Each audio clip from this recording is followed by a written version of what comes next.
has to be on the victims and has to be on comforting the family and also the city. The city needs time to grieve. So please, if you're listening, wait till next week. That's what I would say. Thank you for that.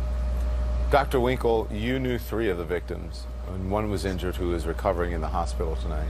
You said that these people were the pillars of the synagogue. Talk to us about that. Not just the synagogue, Don, the community. So I personally knew Cecil Rosenthal, I knew Jerry Rabinowitz, and I knew Rich Gottfried. I'll start with Rich. Rich and I were colleagues. We work at a federally qualified health center, a community health center that is dedicated to serving everybody, regardless of their income, regardless of what they look like, how they pray, the problems that they may have encountered in their lives.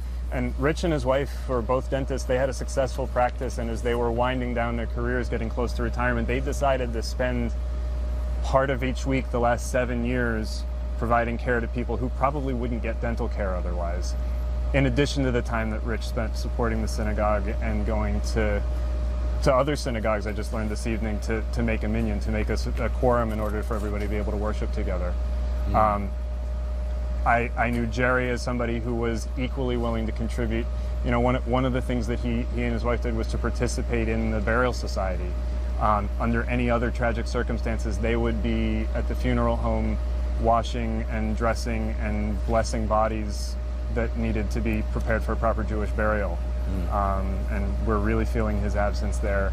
And Cecil was a big, gentle man. I used to wait for the bus with him at the corner of Morrowfield and Murray. Just, you know, when we were a one-car family, and I used to take the bus into my residency, and he'd be there every morning, just kind of going wherever he was going. He was probably coming to shul, for that matter, probably coming to services in the morning to make sure that there were enough people.